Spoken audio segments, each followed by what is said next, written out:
Hello, everyone. Happy Guru Rinpoche Day. Welcome, everybody. Welcome. So, very happy to have you all here again, and welcome to the Nekhor webcast. This is following in the footsteps of the Lotus-Born Guru, the life and liberation of Guru Rinpoche.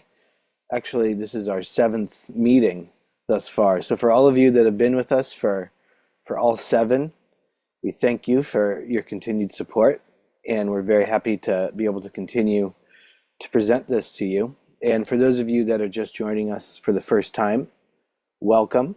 We're very excited to have you with us. I'm Robbie. I'm one of the co-hosts. I am joining you today from California, where it is very early in the morning, and I will be presenting the framework of the webcast along with my co-hosts Stefan, Peter, and Noor, who will introduce themselves now. Hello, everyone. Happy Guru Rinpoche Day again. So I'm Stefan. I'm joining you again from Spain, as usual. And we will be looking together at some of the historical details, as well as the sacred sites and their significance. Thank you. Happy to be here. Hey everyone, I'm Peter. Happy Guru Rinpoche Day. I'm joining the webcast today from Samye, New York, where it's snowy. I'll share some of the stories that unfolded at these sites. Hello, everybody. Happy Guru Rinpoche Day. I'm Noor, and I am joining today from Bodhanath in Nepal, where spring is starting to come, so really nice.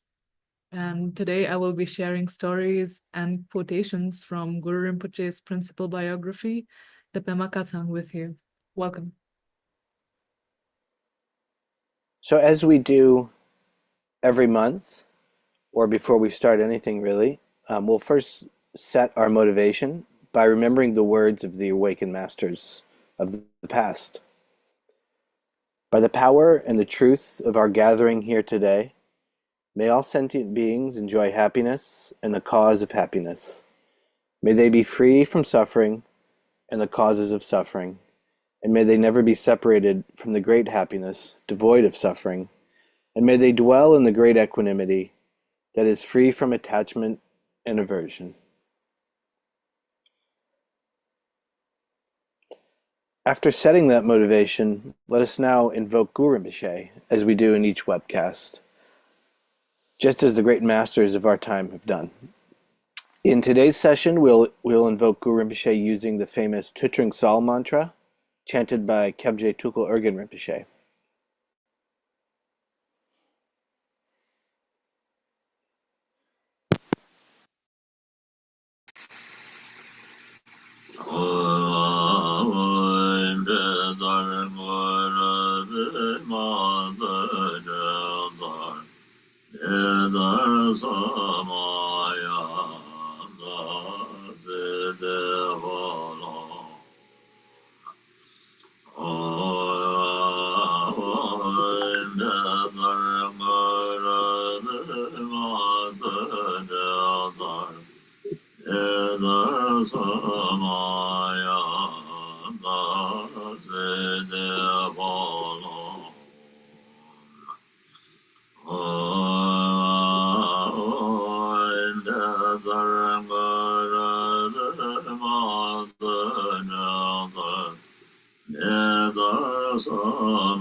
So to recap, especially for those of you that are just joining us, in our previous webcast, we explored how Guru Rinpoche, together with the Great Abbot Shantarakshita and King Trisong Detsen, laid the foundation of Samye Monastery and guided its seamless completion.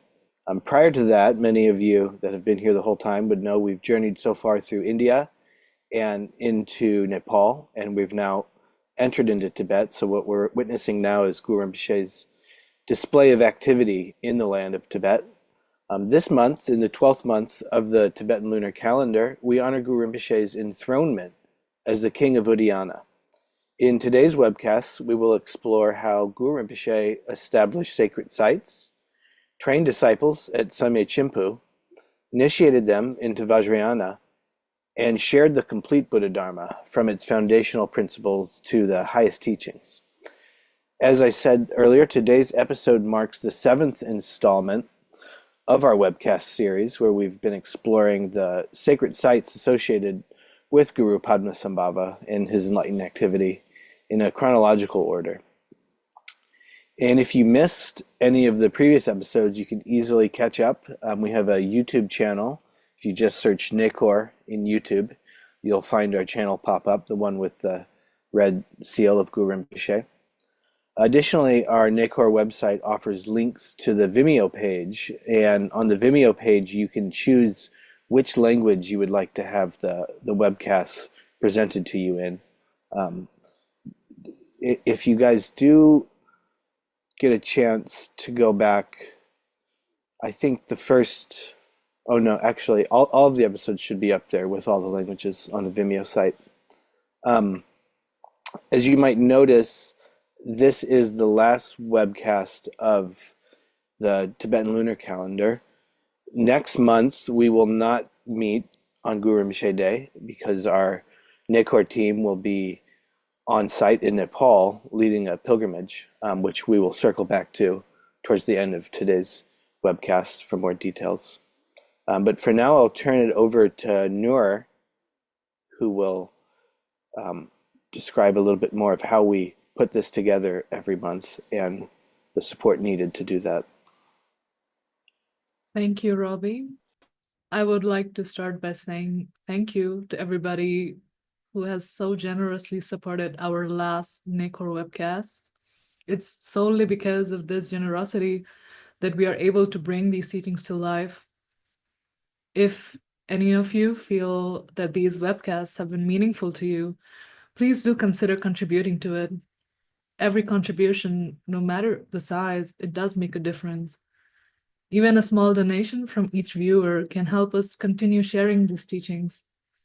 You can support us with a recurring donation via donor box or Patreon, or a one-time contribution starting at just $3 through donor box or PayPal.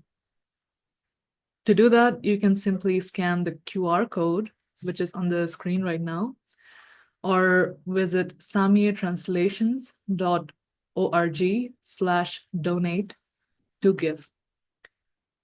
Any additional funds that we receive will help expand Nekhor as a comprehensive resource on Buddhist sacred sites, making it accessible and enriching for practitioners and newcomers alike.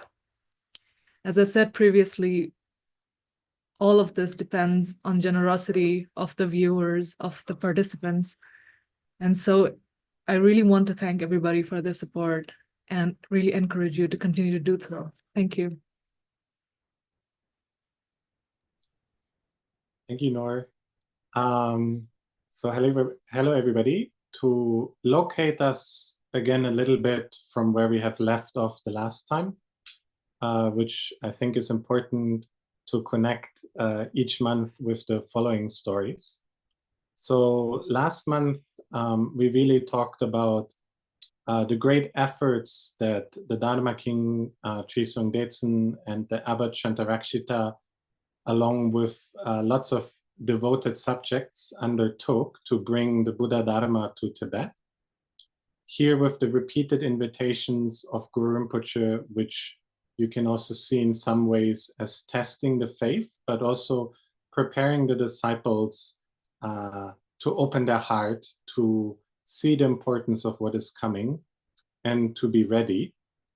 And with this set in place, Guru Rinpoche entered Tibet and made his way towards the heart of what then became the site of Samye, really the heart of where the Buddhadharma would start to flourish and spread. We can see that Guru Rinpoche initially subdued all the hostile forces that put themselves in the way and sort of in some ways or another demonstrated like a last uprising and fight to prevent from what was coming, seeing that this was a very auspicious moment and seeing that this sort of challenged their own sort of dominion over the land. And we can see that here, one by one, Guru Rinpoche faced these obstacles and overcame them. And we can see how more and more sort of an auspicious setting was set all over Tibet, and particularly with the arrival of Guru Rinpoche at the heart here at Samye Monastery, at the site that was being built. The gradual establishment from the many subjects that were introduced to the Buddhadharma for the first time, the many students and the grand population that joined in whatever way possible this sort of grand endeavor, this grand process of establishment, the Buddhadharma. And then we have, of course, the building for the home of the Sangha, laying the foundation, Samye Monastery. And we have here not only that, we have furthermore also the translation of the Buddhadharma from the various source languages, whether it was Sanskrit or some of the dialects or other languages that were present at the time in Greater India and beyond. And all of that is sort of unfolding in the most extraordinary way. So you can really feel and see, in a sense, what kind of a vibrant environment this was and how sort of the Buddhadharma sort of was planted like a plant that now was being watered and is growing and showing its sort of a beautiful flower, to take some metaphor here. But if we take at this point sort of a pause and reflect upon what has happened so far, is we can see that mostly sort of the outer environment was really set in place. Sort of the Dharma hall was created, Samye Monastery, to study the Buddhadharma.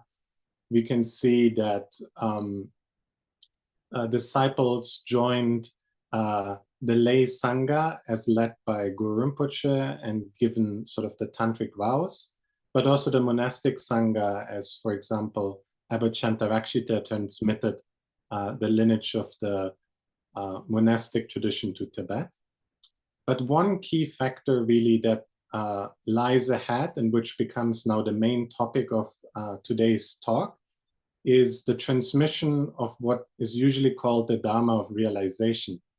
So what we have looked at so far is you can sum up in what is often referred to as the Dharma of scripture, meaning really the sort of outer form, the visible form, the tangible form of the Dharma that we can see, that has now been sort of through all this process firmly established. But now the important thing really for Tibet and for the future of Buddhism, not only here, but in the world as we are also touched nowadays, was the establishment of the Dharma of realization. And what that implicates is the training of the disciples to the point that they gain the realization of the truth of the Dharma and the truth of their own nature of mind, so that they themselves become upholders and teachers that can carry on this lineage far into the future. And it's actually the Dharma of realization that is sort of the true root of the Dharma that is passed on from generation to generation. And it's this what then is the Dharma of scripture, sort of the support for the Dharma of realization. And in the way that this unfolded here in Tibet is that Guru Rinpoche traveled the whole land of Greater Tibet and beyond, in many ways the whole Himalayan landscape, through Tibet, through Sikkim, through Ladakh, through many of the border countries as well, if you can draw like a boundary at all at the time. But he blessed many sacred sites there, and in particular choose 8 caves to represent sort of his own realization. And in particular, he blessed them in a very particular manner and in a very particular form to become the most sacred caves that are found up to now in the Himalayan landscape. And what was happening is that then Guru Rinpoche subsequently sent disciples in particular to those 8 caves, but also to many more caves, to also enter likewise in retreat and reap great cities or accomplishment. So these were then the disciples that became sort of the first lineage holders, so to speak, of the lineage of Guru Padmasambhava. And it was these disciples that sort of then carried on the legacy and again established the next generation of disciples. And the way that is unfolded is that Guru Rinpoche, amongst the vast disciples, really took a smaller crowd of disciples that had really shown extraordinary devotion. And he guided these up to the caves of Samye Chimpu. And these were disciples both from the monastic and from the lay community. And one of the most outstanding disciples that we can see and hear about it again and again was the great Dakini Kandu Yeshe Tsogyal. But alongside her were also many of the great translators, also Dharma King Trisong Detsen, that all went with Guru Rinpoche at that point initially to the caves of Samye Chimpu, which was the main residence of Guru Rinpoche during the time that Samye Monastery was built. And there in particular, Guru Rinpoche transmitted what is known as the Kagye teachings, or the 8 great sadhana teachings, focusing on 8 different deities to his disciples. And this was sort of the first introduction for all of those disciples into Vajrayana Buddhism. And in today's webcast, we will look at all of those 8 great caves. We will look into the history of how these teachings, collectively called the Kagye teachings, or the 8 great sadhanas, came to Tibet. And we will show you, so we have a lot of pictures prepared for today, or let's say more than usual. And on all those pictures, you will see each of those 8 caves, along with the deity that was accomplished at the cave, along with the students, in particular, that received or gained realization at the site. Yeah. So I just wanted to give this overview, and what we're going to do now is we're going to dive in to the transmission or the original revelation of the Kagye teachings. And this actually brings us back to Greater India, and in particular to the Sitavana Chana ground at the sacred site of Bodh Gaya. Yeah? And so here we will pass on now to Robbie and to Noor, who will share with you the stories surrounding the Sitavana Chana ground. Thank you, Stefan. Yeah, the Kagye lineage is very, very crucial to understanding, it seems, the transmissions of the Nyingmapa Tantras. And as Stefan said, it brings us back to a site that we discussed earlier in our webcast, Sitavana, which is positioned right there next to Bodh Gaya in India. The Tantras of the Kagye lineage were actually originally compiled by Vajrapani and entrusted to the Dakini Karmendrani, or Khandroma Leke Wangmo in Tibetan, as people might know her, who compiled them as a treasure within the Shankarakuta stupa at the Sitavana charnel ground. And here we see Guru Rinpoche sort of taking on kind of the role of a treasure revealer in this case. When the time had come to reveal these most precious teachings, Guru Rinpoche, accompanied by the 8 Vajradharas, journeyed to the sacred site to uncover the treasure. After a week of intense retreat at the stupa, the luminous Dakini Karmendrani appeared to them. It says in the Pema Katham, on the final night at the Shankarakuta stupa, we were all meditating when we beheld that the stupa was glowing with light and flashing sparks. A Dakini appeared and gave us each a casket of treasure teachings, while I personally received the instructions for the assembly of Sugatas.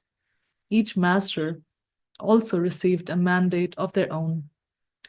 For a long time, we remained at the Vajra seat, preserving the Dharma. The Dakini Karmendrani gave each master a unique practice, each perfectly suited to their character and their karma.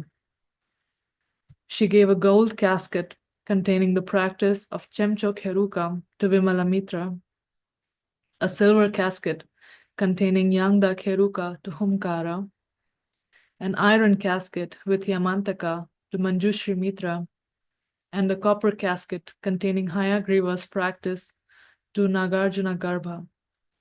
She entrusted the turquoise casket of Vajrakilaya to Prabhasti and the rhinoceros horn casket with Mambo Botong to Dhana Samskrita.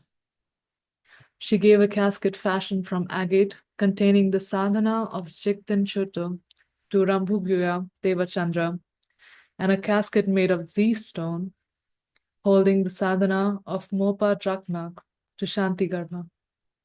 Finally, she entrusted a casket made with all 8 kinds of precious substances to Guru Rinpoche, concealing within it the gathering of the Sugatas, a practice that subsumes all 8 individual Heruka practices.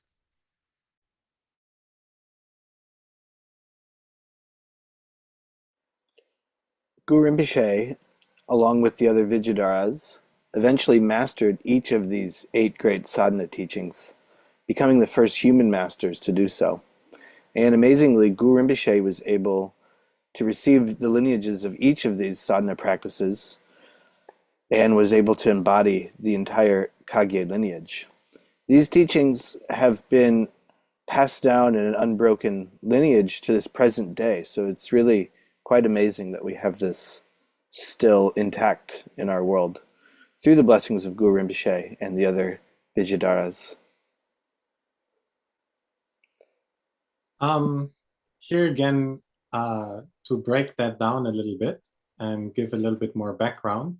So it's kind of very interesting to see, and the last time we discussed, if we can remember back, it has been a while, and we spoke about the 8 great Chana grounds. It's quite a while ago, so you can also have a look and see in the previous webcasts. But we left this event out because we wanted to keep it for this particular webcast and share the connection now between India, and you can see the Vajrayana teachings and the coming of these precious empowerment lineages to Tibet. But you can also see here how some of these very great teachers that we already encountered in the past. For example, we have the Pandita Vimalamitra, who's actually also in the present time that we're now discussing Tibet, in Tibet, and aiding the transmission of the teachings of Buddhism to Tibet. So we have the very great Master Vimalamitra. We have, for example, also Humkara, the great Pandita, who likewise came to Tibet, but who also entrusted Guru Rinpoche with the precious teachings at Asura Cave in Yanglushu, that is Yangdak Heruka. And we also have, for example, the renowned Parabhasti, who gave Guru Rinpoche the Vajrakilaya teachings, which Guru Rinpoche also accomplished at Asura Cave in Yanglushu.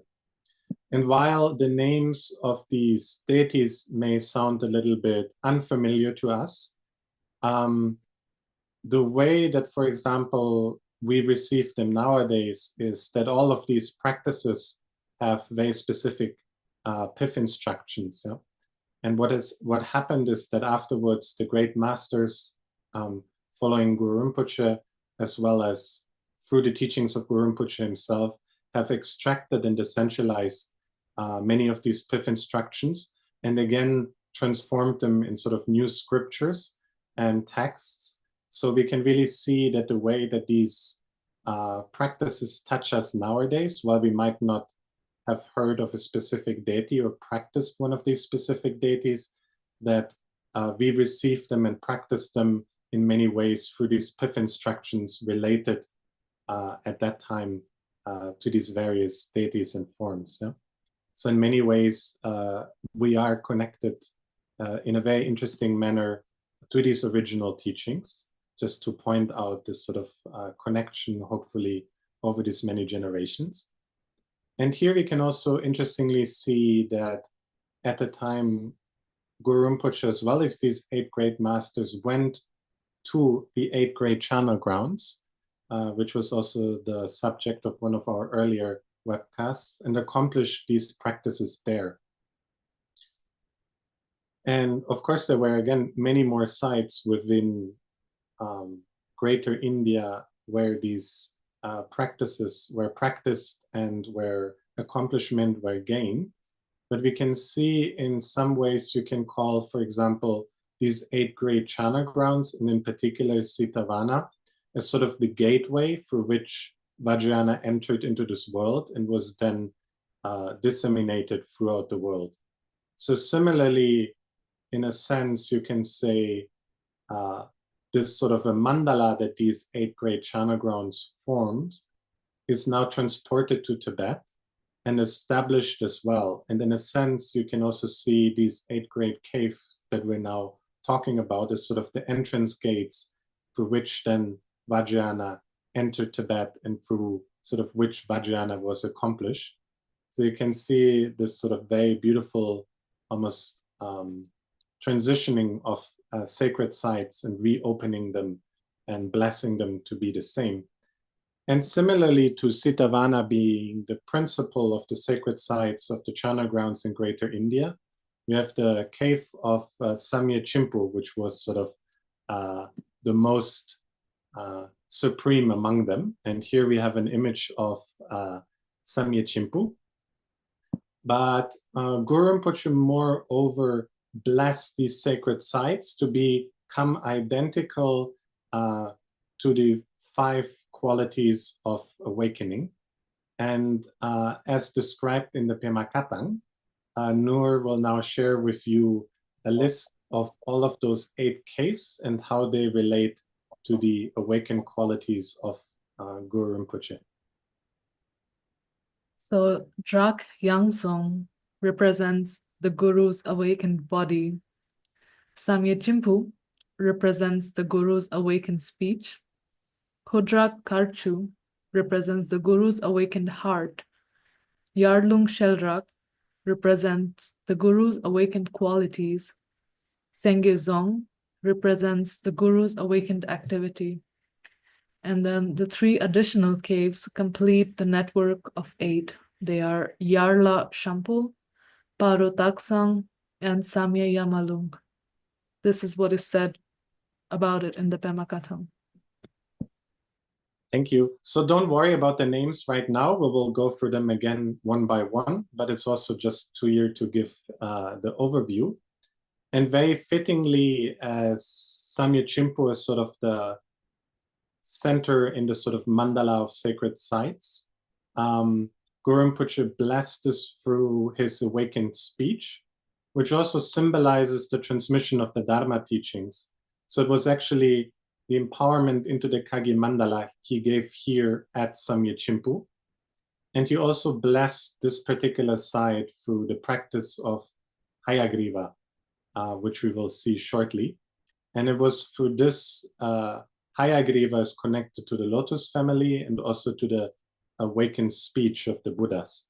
So you can really see how from Chimpu as sort of the center, in a sense, also representing the Sitavana Chana ground, these sort of Vajrayana teachings, the Dharma of the speech of the awakened Buddha sort of unfolds. Yeah? And now we turn to Peter, who will share with you more about Samye Chimpu. Thank you, Stefan. So as we can see in this beautiful photo, Samye Chimpu is in the highlands in this valley, the Drakmar Valley, which is the same valley where we find Samye Monastery. It's at the head of the valley, so it's kind of the highlands.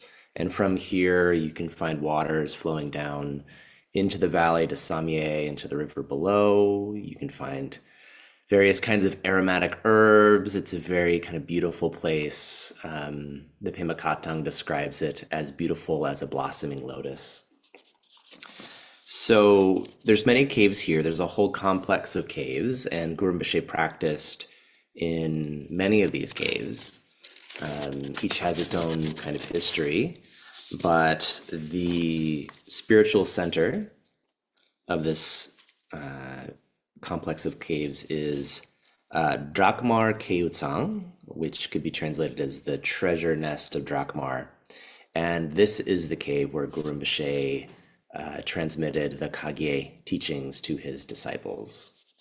So similar to Stefan and Robbie mentioning Sitavana charnel ground is kind of the gateway for the Kagye to come into the world. This is another kind of gateway. And this cave specifically is where, on Dharma King Trisong Detsen's request, Guru Rinpoche gave all of the outer, inner, and secret empowerments for the Kagye. And this was given to not only the king who had requested it, but also all of the 25 disciples. So Guru Rinpoche's closest students received these teachings there. As we've been discussing, the Kagye mandala itself includes 8 wrathful deities, which we were discussing before. Each has its unique blessings, pith instructions, and the kinds of accomplishments that come from this include pacifying obstacles, increasing prosperity, magnetizing cities, overcoming all kinds of hindrances. So it's a powerful set of practices. And often, Guru Rinpoche's students might practice just one of these deities, and often it was Vajrakilaya. So we find in histories of Guru Rinpoche's students and practitioners, there's an emphasis on the Vajrakilaya practice specifically, and this is maybe based on Guru Rinpoche's accomplishment at Asura Cave, which included the accomplishment of Vajrakilaya. We also find that these various deities, these 8 deities, those practices were condensed into heart advice, concealed as treasures. And as Stefan mentioned, a lot of the practices that we do, especially in the Nyingma tradition today, include the teachings that were originally transmitted by Guru Rinpoche to the king and 25 disciples. So we might not even realize it, but some of these very same teachings that were given on that day have found their way into our practice today. So it says in the Katham, among the many disciples who received the Kagye teachings, Dharma King Trisong Detsen, along with 8 students, demonstrated exceptional promise.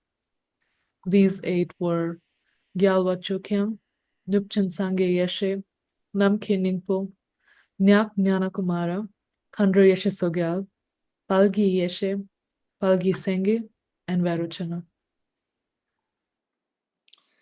So these 8 disciples, especially sort of, let's say, worthy or karmically destined disciples, they, at the time of the empowerment, threw flowers into this mandala of 8 deities, and each of their flowers fell upon a different deity.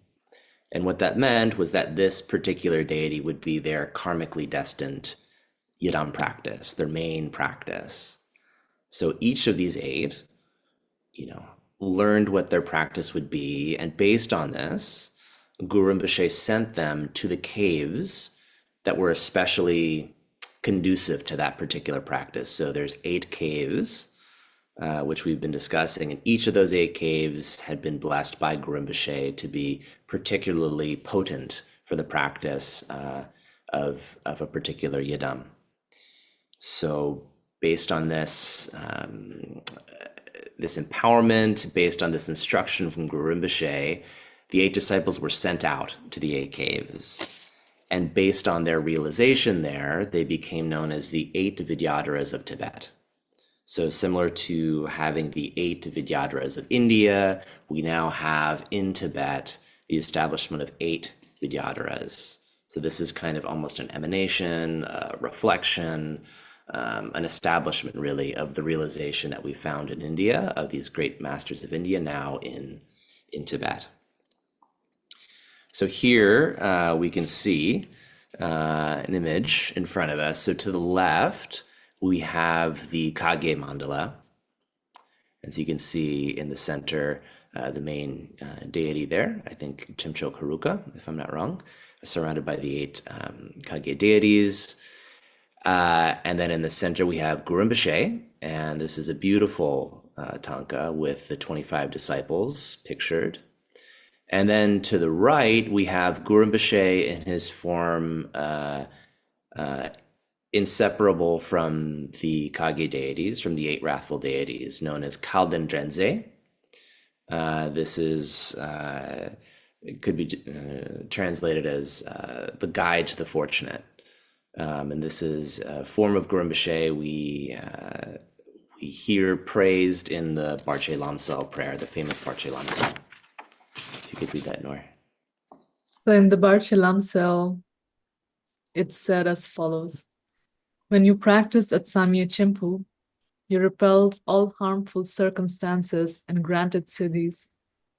You set the king and ministers on the path to liberation, destroying those Bonpo teachings that conjure evil spirits and showing the Dharmakaya precious and immaculate. O Kalden Drense, you lead us fortunate ones to Buddhahood. With your compassion, inspire us with your blessing. With your love, guide us and others along the path. With your realization, grant us siddhis. With your power, dispel the obstacles facing us all. Outer obstacles, dispel them externally. Inner obstacles, dispel them internally. Secret obstacles, dispel them into space. In devotion, I pay homage and take refuge in you. Thank you. So now we're going to move to the first of the caves we'll cover today. And this is the cave where the great master Gyalwa Chukyong was sent. So during the Kagye empowerment at Samye Chimpu, this particular master's flower fell on the mandal of Hayagriva. So as Stefan was mentioning, this area is especially blessed for Lotus family practice, for Hayagriva practice. So Gyalwa Chokyong was sent to a cave nearby known as Winsa, and here he practiced Hayagriva. And the cave, based on his practice, became known as Tamdung Puk, which means Hayagriva cave. And it's said that Gyalwa Chokyong practiced Hayagriva, and upon accomplishment, one could hear the neigh of a horse come from the crown of his head. So all around the area, people could hear this neighing of a horse. Of course, Hayagriva is kind of a horse wrathful form of Avalokiteshvara. And based on this, Gyalwa Chokyong gained the city of control over life and could heal those at the brink of death. So he gained all kinds of cities and powers based on his practice there. Here in the image, we can see to the left, this is Samye Chimpu. So this is the area where Tamdung Puk, or the Hayagriva cave, was, and where Gyalwa Chokyong practiced. In the center, we have Hayagriva, very wrathful. And then to the right, there's Gyalwa Chokyong, and you can see above his head a kind of greenish horse emerging. So this is him having attained that city. So now we're going to move to another cave. We're going to keep going through the caves. If I think Robbie has the next one. So now we'll move along into Drak Yangdzong, and it is quite an amazing journey to reach this place. To get there from Zerkar Do, the pilgrim journeys west along the northern shore of the Brahmaputra River, eventually reaching the Drak Valley, which is a dry inland region dotted with willow groves. Entering the valley, the first stop is Dramda village, which is the birthplace of Guru Rinpoche's heart disciple and the Kagye adept Nupchen Sangye Yeshe. The village's highlight in this area is a temple dedicated to Nupchen, which houses a stupa containing his sacred relics. Continuing further north, the pilgrim arrives at Tsogyal, which you may remember Tsogyal as the birthplace of Yeshe Tsogyal. And past this very sacred site, the pilgrim then proceeds to the sacred Guru Rinpoche sites of Drak Yangdzong. The caves of Drak Yangdzong, also known as the Clifftop Fortress, were blessed by Guru Rinpoche through his practice of Yamataka, the wrathful aspect of Manjushri. This sacred site, as you see here, we'll see some images related to it, This sacred site embodies the awakened body of the Buddhas, with Yamataka as the form of Manjushri, representing the embodiment of wisdom. Practicing Yamataka is known to greatly enhance a practitioner's wisdom, just as Manjushri does, and intelligence. During Guru Rinpoche's retreat there, Guru Rinpoche also concealed several Terma treasures at the site. Later, Guru Rinpoche sent his disciple, Nupchen Sangye Yeshe, who was referenced earlier in the valley, to Drak Yangdzong caves, located near Nupchen's aforementioned birthplace, where he also practiced Yamataka until achieving the complete realization of the deity's profound wisdom. So here in the images, you can see a painting of the actual cave area on the left here, Drak Yangdzong. In the middle is Yamantaka, just in the center here. And to the right is Nupchen Sangye Yeshe, Guru Rinpoche's heart disciple. Here he's depicted with a Kilaya dagger, or a purba, piercing into solid rock, sort of as if the rock was just butter. The Kilaya goes right through. This is a display of Sangye Yeshe's great realization and sort of understanding of the emptiness of this external phenomena. So this is really a sign of an incredible siddhi that Nupchen Sangye Yeshe had attained through the practice of Yamataka. The next site that we'll continue on to is Lhodrak Kharchu. So you see an image of it here. Is an incredibly beautiful area. Lhodrak Kharchu, or the Southern Cliffs, Lhodrak meaning Southern Cliffs, is a region of verdant gorges in southern Tibet, where waters flow into the lowland jungles of Bhutan. Again, renowned for its breathtaking beauty and relative seclusion, this area is home to an ancient principality of Kharchu, or the Castle River, featuring towering cliffs, crystalline springs, and self-arisen images of deities that make it a practitioner's paradise. Truly a spectacular place. The caves of Lhodrak Kharchu represent the Guru's awakened heart. Revered as a powerful gathering place of Dakinis, Lhodrak Kharchu was blessed by Guru Rinpoche as a sacred realm of young Dakharuka. This wrathful aspect of Akshobhya Vajrasattva, embodying the awakened heart of the Buddhas, infuses the cave complex with profound blessings. Recognized in Tantric scriptures as the sacred mountain of Devikota, Lhodrak Kharchu is celebrated as an ideal site for Vajrayana practice. Guru Rinpoche's heart disciple, Namkha Ningpo, practiced here after receiving empowerment into the Kagye mandala. You see Namkha Ningpo there on the right. Ultimately, through this practice, Namkha Ningpo was able to attain the full realization of the wrathful deity, Young Dakharuka. So here in the image you see on the screen, on the left again is a depiction of Lhodrak Kharchu.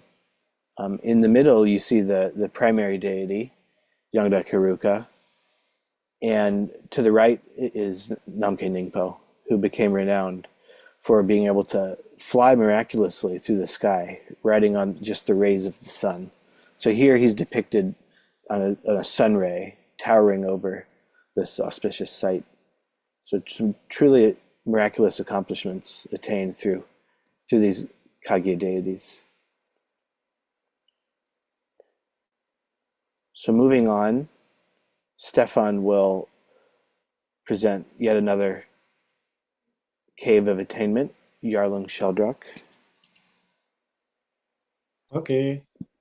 So just to recap very briefly, what we've covered so far is Drak Yangdzong, which is the cave blessed as the Guru's awakened body. So really we're going through these aspects of enlightenment. And you have the master Nupchen Sangye Yeshe, who then attained the cities of Yamantaka. And then this was flipped, but then you have secondly the cave of the awakened speech, which is really the central of the mandala, which is actually Samye Chimpu. And Samye Chimpu is not just one cave, as many actually of them are not just one singular cave, but the whole complex of caves. And actually, while Guru Rinpoche was meditating at those sites, often he chose various sites to practice. So, for example, at Samye Chimpu, you also have a particular cave where Guru Rinpoche subdued the Naga spirits. So each of those caves have also individual sort of particular features and particular qualities. So if as a pilgrim you would visit Samye Chimpu, you would be guided through these caves with the particular sort of features that are present. We don't have images of all of those features, and then it would get very, very detailed, because each of those caves could become, or complex of caves could become like an entire talk, because really they have so much history throughout these many years that they were these very profound practice sites. Yeah? And then the next cave, so we had the cave of the body, we had the cave of the speech, and now we had the cave of the awakened mind, which were the caves of Lhodrak Kharchu. And in each of those caves, we saw the images of the great masters that resided there and attained these profound cities and displayed a miraculous ability, showing their profound accomplishments. So we have now reached the fourth of the caves, which is called Yarlung Sheldrak, and we can see here an image of the cave. Again, as many of the caves are, as we have seen, they're very high up the mountain, overtowering the surrounding area, and it's sort of a vantage point, or you have this amazing view, very inspiring over the entire surrounding valley. And Yarlung Sheldrak is a very significant cave. It is here the fourth cave related to the awakened qualities. Yeah, and it's here that Guru Rinpoche accomplished the deity of Chemchok Heruka. So we have here an image in the middle of Chemchok Heruka, and we have here an image, a painted image of the caves, which are this sort of beautiful kind of, in the scriptures often described as sort of a lotus-like peak. Yeah? And then we have here the master who later, following Guru Rinpoche in his footsteps, took Yarlung Sheldrak as his retreat cave, receiving the practice of Chemchok Heruka, and by bringing it to accomplishment, this disciple called Janakumara, who was also an important translator, could bring forth water from the sort of dry rock. And here in this image, you can see how he, with his purba, pokes a hole into the rock and water comes forth. And there are actually 2 springs that he opened up at this sacred site, and these still flow to the present, and pilgrims go there and receive the cities. This cave is in the Yarlung Valley, and it's very significant because it's very deeply connected to the kings of Tibet, who many of them were actually from this sort of area of Yarlung. Yeah? So there's also a very deep connection to the kings of Tibet that we maybe can explore another time. But very significantly here is actually that this is the cave that the great treasure revealer Orgin Lingpa revealed the Pema Katang in the 14th century. And the Pema Katang rose to become the most important biography of Guru Rinpoche. And it's also our sort of guiding light and sort of inspiration for the book series and for this entire endeavor throughout. So the revelation of the Pema Katang is recorded in the colophon of the Pema Katang, and Noor can share with you the respective sections where this is detailed. So thank you, Stefan. So it's stated in the colophon of the Pema Katha, which was recorded by Khandra Yeshe Tsogyal. It says, emanation of Saraswati, Yeshe Tsogyal, with her gift of perfect recall, her ability to remember everything, transcribed and concealed for future generations. This precious treasure, the Chronicles of Padma, also called the extensive biography of his lifetimes, or the Testament of Trisong Detsen, complete with an index of Lotsavas and Panditas and their Dharma translations. May it meet with the fortunate one destined by karma. The Mahaguru also predicted that the treasure revealer Organ Lingpa would reveal the Pema Katha, and we can know this from the following quotation. It says, a king with ripened conduct will appear in Yarlung. A pig will dig in the ground. Mongolia will consume Tibet. 108 fortresses will appear. These will be the signs that the time has come for revealing the Terma I have concealed in the crystal cave. The Teton called Organ Lingpa will appear. And then in the final colophon of the Pema Katha, it is stated, on the 8th day of the 4th month of the water dragon year, a day when the planets, moon, and stars gathered in the 13th lunar mansion at the fortress of Yarlung Sheldrak on the slope of Pema Tsekpa, accompanied by his consort and the Horpa meditator Shakya from Zunkunrava. Organ Lingpa revealed this treasure from the heart center of great Rahula, the guardian of Pema Shelfuk. Without a single impure word, this was translated from the Sanskrit letters of the single yellow scroll.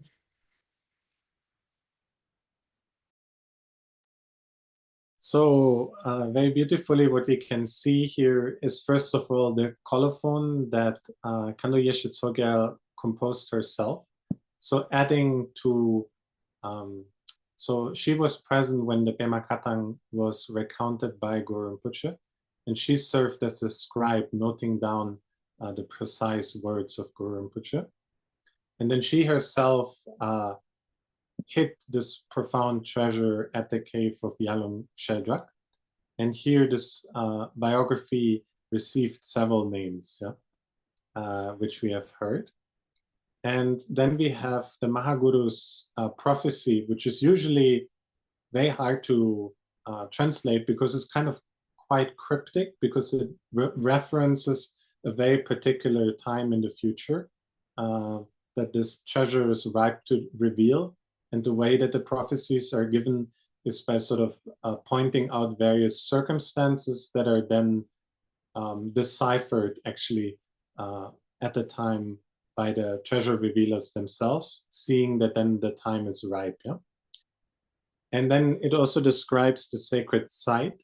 And here, Organ Lingpa sort of followed usually as the great Tertans do on very particular auspicious days to the sacred sites, and they're usually guided by visions of Guru Rinpoche. And then what they reveal from the treasures that are then opened but through very particular practices, they reveal what is called the yellow scroll, yeah? And the yellow scroll is not that they draw out the entire sort of book of the Pema Katha as we can see it nowadays, but it's usually smaller sort of parchments or the like, which are sort of golden yellow in color. And on that you can see, from those that are still, for example, preserved to the present day, the Dakini script, or in this case, Sanskrit letters. And when seeing those, the Tertan's memory is sparked, and he remembers the time that when he was present among the disciples as one of the disciples of Guru Rinpoche, and then when the treasure was actually given. So it's actually this kind of seeing the yellow scroll brings forth this sort of memory that was embedded into the sort of wisdom mind of the disciple, and it sparks it, and then the disciple sort of is able to recall it or write it down. Yeah, so it's a very particular type of very interesting, very beautiful transmission of this sacred scripture that is then revealed, in this case, the Pema Katanya. And from the cave here now, which is the cave of the awakened qualities, we're turning to the cave of awakened activity, which is the cave called Mönka Sri Sengedzong, which is actually in Bhutan. Yeah, so it's I think some say a day's journey from Lhodrak Kharchu, which was one of the previous sites, but it's crossing the border over to Bhutan, and the cave is accessible from the Bhutanese side, and some fortunate pilgrims were able to still go to the cave up to recent years. It's quite a hike. I think it's a several-day hike, 3 or 4 days with camping and provisions to go all the way up there. But nowadays it has been closed down by the Bhutanese government because it's very close to the borders and the access is more restricted. But nevertheless, till the present day, it has a practicing community of great practitioners that reside at this very, very remote location and upholding this very special and sacred site. Yeah. And what this site later became, it became one of the main retreat sites of the great disciple Khandro Yeshe Tsogyal. And the practice that Guru Rinpoche practiced here himself and also transmitted to his heart disciple is the practice of Vajrakilaya. Yeah? And Vajrakilaya, as also Peter mentioned before, and we've seen repeated times, became sort of the main Yidam practice that Guru Rinpoche transmitted to all of his disciples. And it became also was the main Yidam practice that Guru Rinpoche himself practiced to bind spirits, to overcome obstacles. So throughout the entire history up to the present time, there's a very special connection, particularly with the practice of Vajrakilaya.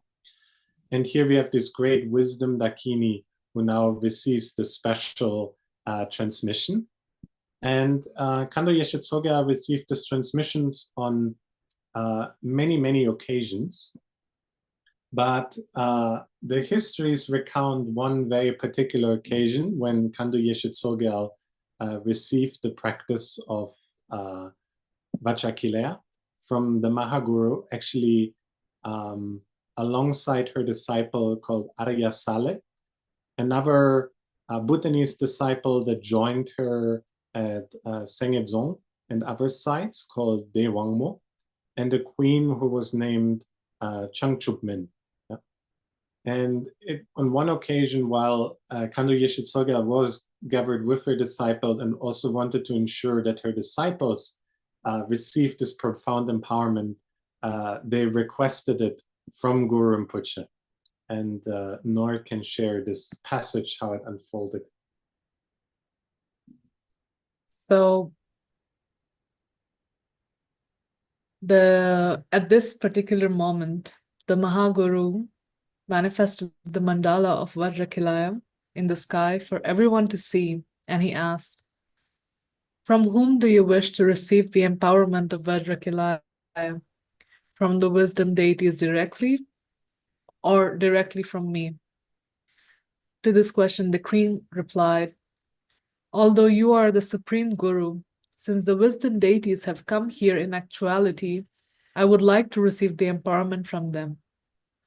Then Khandro Yeshe Tsogyal said, "Although the wisdom deities have come in actuality, since you embody them, and there is no one greater than you, I wish to receive the empowerment directly from you." Finally, Arya Saleh said, "May I be united with the wisdom heart of you, the Guru." Just as he had made the wisdom deities instantly appear, so the Guru made them instantly dissolve into himself. And Khandro Yeshe Tsogyal and Arya Saleh were both granted the full empowerment. The queen, however, due to her doubts, only partially received the empowerment. Only later did Khandro Yeshe Tsogyal transmit the full empowerment to her. At Yeshe Tsogyal's request, The Mahaguru then transmitted the entirety of the Vajrakilaya teachings to the queen.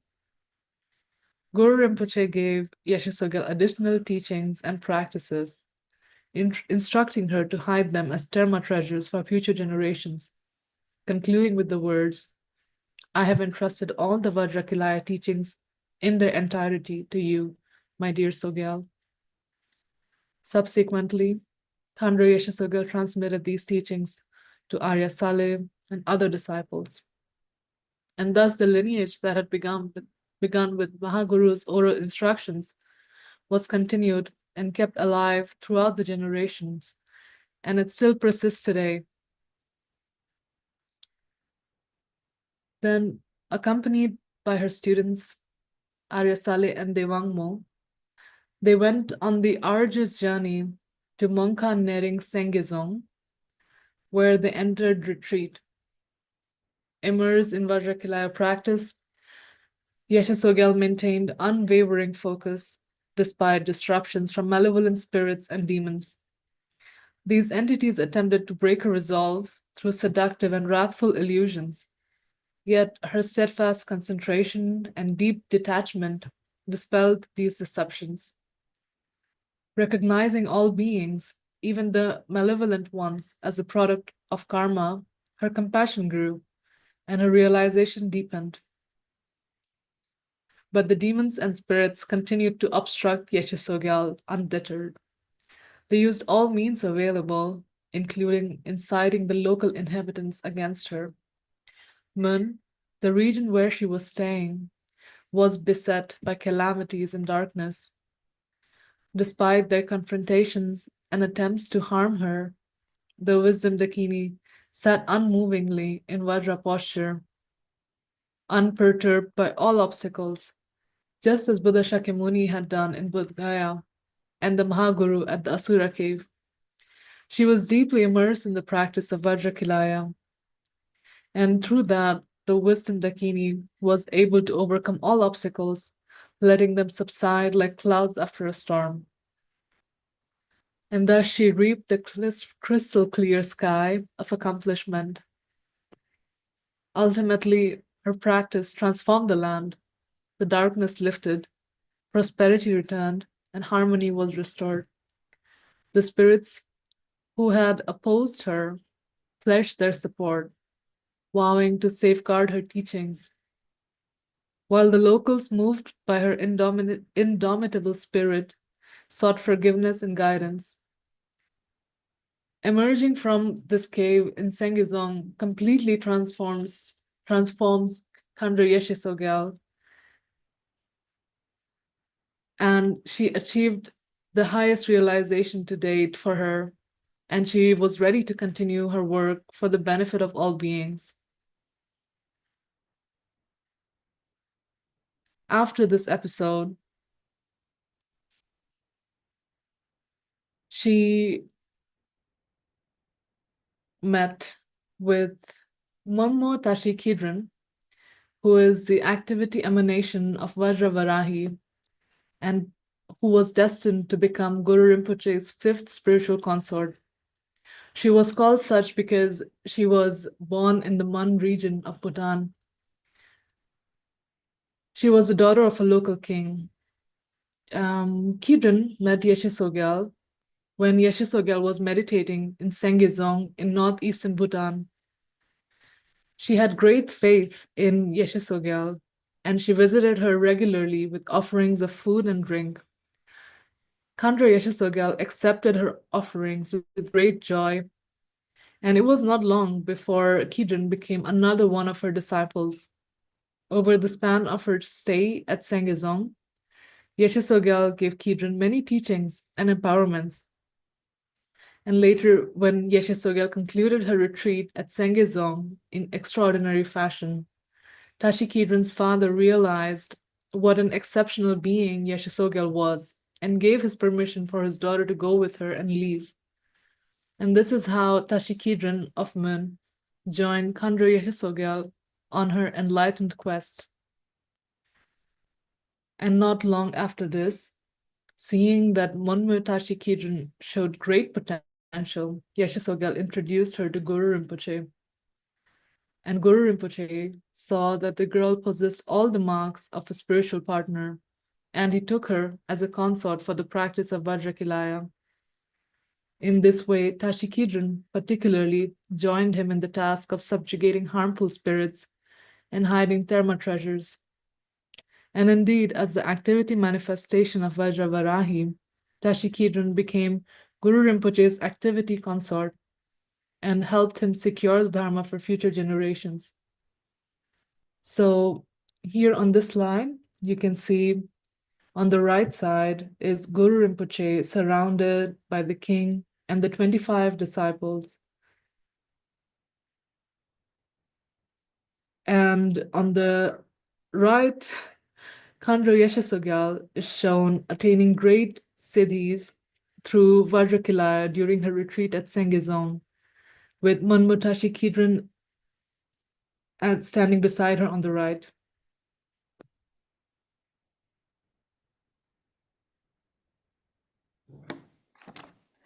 Thank you, Noor. Thank you for sharing that beautiful story. So now we're going to move. There's 3 more caves. We've gone through 5 of these caves of accomplishment related to the enlightened body, speech, mind, the qualities, and the activity. So now we're moving to the caves of the 3 worldly deities in the Kagye mandala. And the first of these caves is Yarla Shampo. And as you can see in this photo, it resembles a kind of snow fortress. It's this glistening, massive, icy peaks, and it's found in the south of the Yarlung Valley. So Yarlung Valley, the same valley where the Chimcho Karuka was practiced, where Orgyen Lingpa revealed the Pema Katang, kind of an ancient central area in Tibet. And as we can see here, incredibly impressive cliffs. This is said to be the home of the mountain protector, also by the name of Yarla Shampo.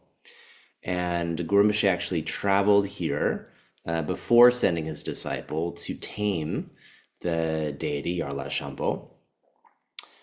He tamed this protector, bound them to the Dharma, and the place where this happened is known as Gangirawa. It was his meditation cave there.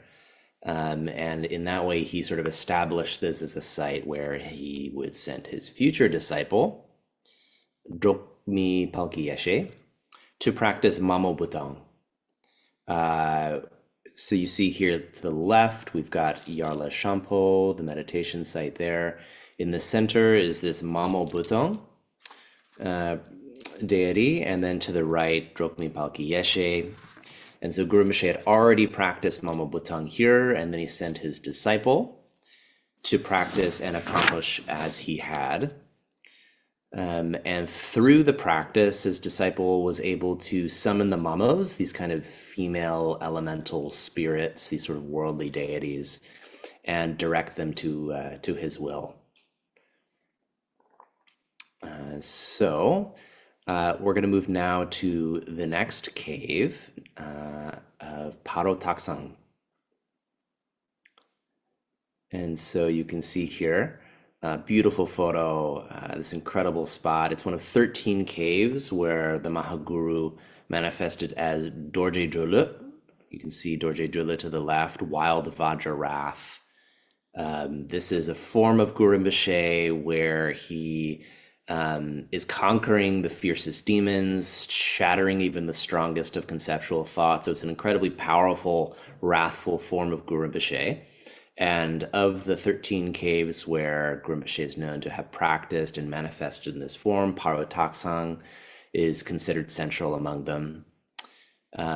Here, Guru Rinpoche revealed hidden treasures, subdued the local spirits, and he also blessed it to be a site especially powerful for the practice of Jigten Chute. This is another worldly practice.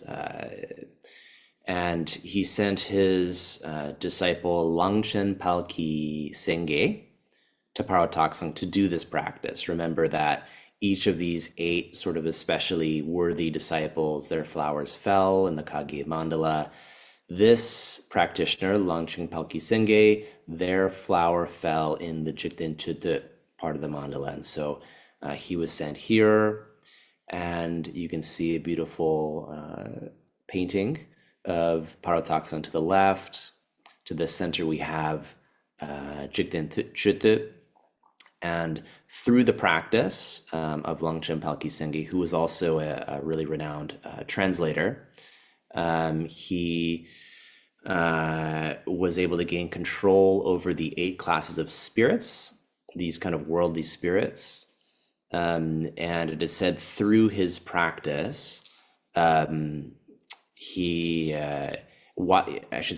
he accomplished this practice, he's actually the only one of Guru Rinpoche's 25 disciples that left behind relics. So all the other physical bodies of the 25 disciples sort of disappeared through the force of their realization.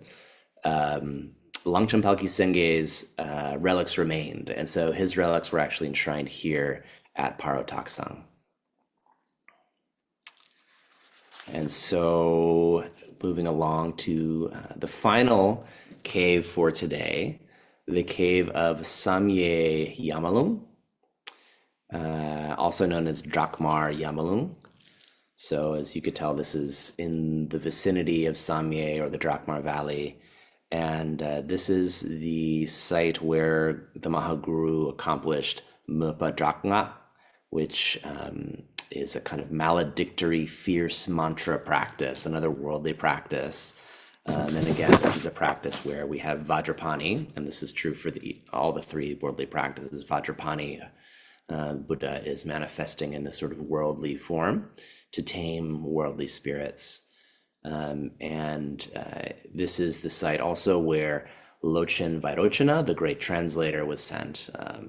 Lochen Vairochana's flower fell in the Mpa part of the Kagye mandala, and so he was sent here to practice this deity. He also completed translation work here. He's one of the most famous translators in sort of the Tibetan world at this time, and really always. And he practiced translation here, but he also accomplished the deity Mpa Drakngak at this site. And so here in this image, to the left, we see Mpa Drakngak. In the center is where the deity is. To the left is the site of practice, and to the right is Vairochana.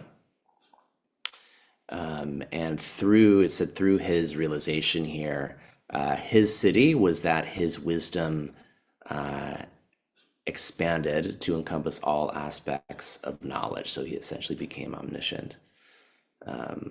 So those are the 3 final caves for today of the 8 caves of accomplishment. And again, as we've been talking about, this is, the establishment of the realization of the Dharma in Tibet. The support for the Dharma had been established with Samye Monastery. The texts had been translated, so the scriptures are there, but here we're seeing the actual realization of Guru Rinpoche's teachings, of the Dharma itself, sutra and mantra being accomplished by Tibetan disciples in Tibetan soil, so that Tibet itself is a land of realized masters. There's now 8 Vidyadharas of Tibet, not only of India. So I think we've seen that today. And thank you everyone for joining us. I'm just going to give it over to Stefan and Robbie so we can conclude our transmission for this Guru Rinpoche Day. Thank you. So just to briefly recap, we have seen in today's webcast the establishment of the Dharma of realization that just Peter also mentioned again. And we can really see we have seen how the Vajrayana Dharma was initiated through the empowerments, how the initial Vajrayana was taught and established, in particular through these 8 great deities, which were then transmitted in pith instructions through the generations, and many of the pith instructions we still receive today, though this might not be immediately clear how they are connected. But this is how the great masters have extracted these pith instruction and transmitted them. And here, this of course was not the only sort of 8 individuals that attained great realization, but these were sort of the first disciples that went to these caves and attained great cities. Beyond that, there are of course many, many more that Guru Rinpoche initiated. This was sort of really the first disciples that really displayed the great devotion to Guru Rinpoche, and so Guru Rinpoche opened to them the teachings of the Vajrayana and initiated them into this mandala, and then sent them to the respective caves, and in turn they did receive great accomplishment. But it's sort of how it starts with Guru Rinpoche and these great masters that were there, and then how sort of the Dharma slowly disseminates, and it's sort of something that we can look back and sort of comprehend. It's not immediately we're speaking about the scope of 1,000 students and 1,000 caves. Yeah, so it's kind of shows really the very initial students, and of course these disciples followed hundreds, and sometimes they do speak of thousands in the time of Guru Rinpoche and more, who were blessed, who in many forms connected to the teachings, who then gained realization, and really this lineage of Dharma of realization continued, that was started in Greater India and the other countries, and eventually also spread throughout the entire world, and that we're also connecting to again to today. Yeah. So this brings us to this point of seeing how the Dharma of realization was established. One extra thing we have also seen today is we spoke about how Khandro Yeshe Tsogyal met Menmo Tashikiden, who actually became then the 5th sort of consort of Guru Rinpoche. So this was also an important sort of story that was a little bit more on the side, that I just wanted to highlight briefly again, which was beautifully shared by Noor in the context of the Vajrakilaya empowerment, so that we're also again remembering the great Dakinis, as we have seen, who became these great upholders of the Mahaguru's realization and teachings. And as we're brought back again and again, Guru Rinpoche's foremost disciple was the wisdom Dakini Khandro Yeshe Tsogyal. And as Robbie mentioned at the beginning of the webcast, the next month, Guru Rinpoche, we will all be on a pilgrimage to the precious sites in Nepal. We are planning eventually also a pilgrimage to Tibet, and see that we can visit the sacred sites of Guru Rinpoche there.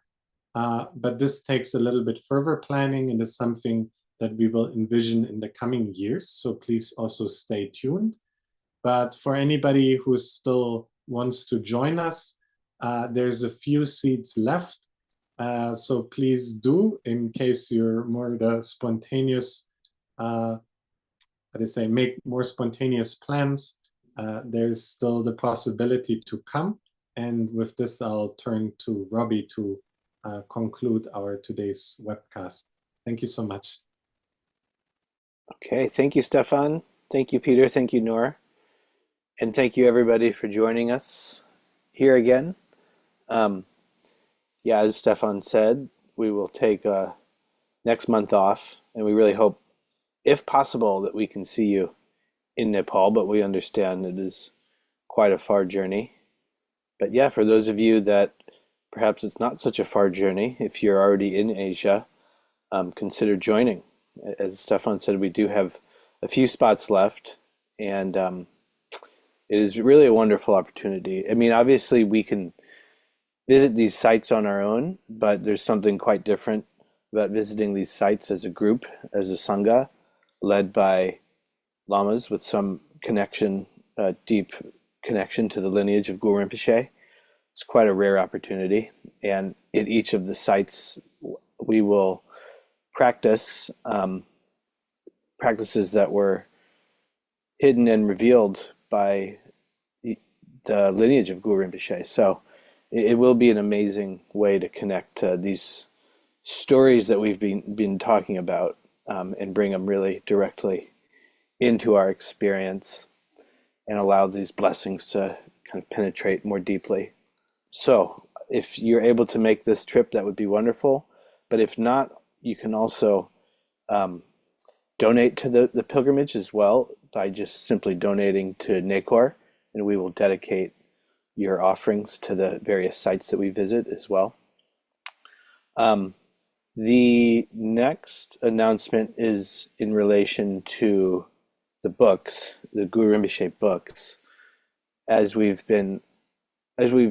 maybe made aware through the course of these last 7 webcasts, we have the Following in Your Footsteps, the Lotus-Born Guru in Nepal, and the Following in Your Footsteps, the Lotus-Born Guru in India, have been re-released and are available to be ordered through Amazon. And then the Lotus-Born Guru in Tibet, which covers the sites that we spoke about today, is also available. The first 2 volumes are kind of a limited amount in print, so those will only remain available while we are presenting this webcast series. So after August, those will again be much harder to get your hands on. So if it is something that you've been meaning to purchase, it's good to do it now while we have them. And lastly, I want to open the floor to you all. Any questions that may have came up? Let's see if we have anything in the chat here.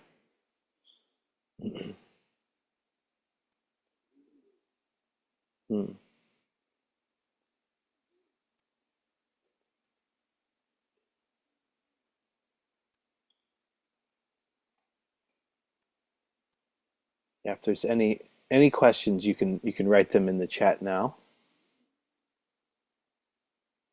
Also, if there's no questions, that's also not a problem.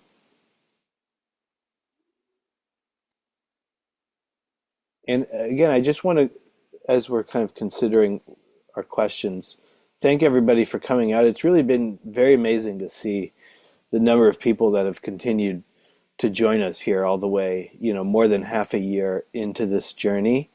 We're still at well over 100 people combined between Zoom and YouTube. So it's pretty incredible. We really had no idea who was going to turn out for this. And so you guys have supported us very, very amazingly just with your presence and ability to lend your ear to us for these hour and a half every Guru Rinpoche day. So it looks like we do have a request. A map of these caves would be great. Yeah, we can try to make something with our graphic design team. If you go on the Nekhor website, you can get a more accurate understanding of where all these different sites are located. Maybe I can share the link 1 second to the Nekhor site in Tibet. Just give me 1 second.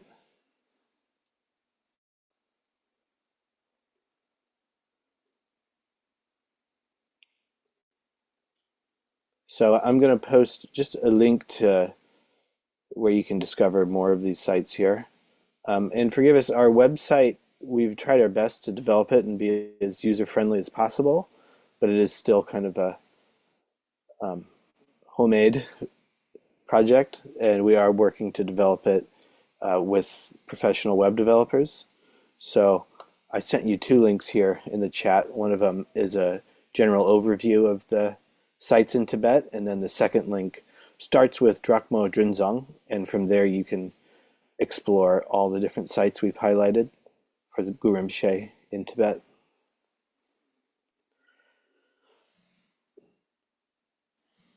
Okay, with that, I think we I think there was can. also I think there was also Nor, a request. I think there was also a request for the pictures that we shared. Stefan, do you want to answer that?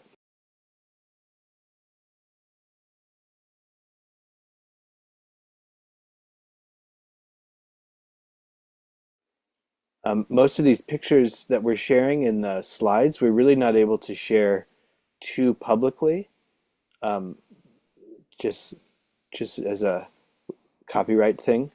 So if you're able to connect to them as we've shared them here, that's great. But in terms of sharing them as like a downloadable file, that's not something we're generally doing. Stefan, did you have something to add to that? Yeah, and part of them are on our website. So if you go there and if you really want to keep them separately for inspiration on a computer, those that are available, you can just browse our website and I guess right click on the image and say save as. But the mixture of things that we show here is also from personal tanka collection of other masters. So it's not something that we can hand out as such, yeah. But they're here to appreciate them as such, and we make the connections, and then those that are available, for example, in the Samye translation website, you can find some, but also on our Nekhor website. So any of them, these ones, of course, you're most welcome to keep, print out or the like. Yeah, thank you. Okay, so lastly, again, we've came to the end of our meeting here this Guru Rinpoche Day. All meeting ends in parting. And so we will conclude now with the dedication of merit. Through this merit, may all attain omniscience and conquer the enemy, wrong action. May all be freed from samsara's ocean and its pounding waves of birth, old age, sickness, and death. Thank you all. We hope to see you in April, and we hope that you all have a wonderful Losar, as we won't see you then. So wishing you all very well, and we'll see you in 2 months' time. Bye-bye. Bye, everyone. Thank you. Bye-bye. Thank you.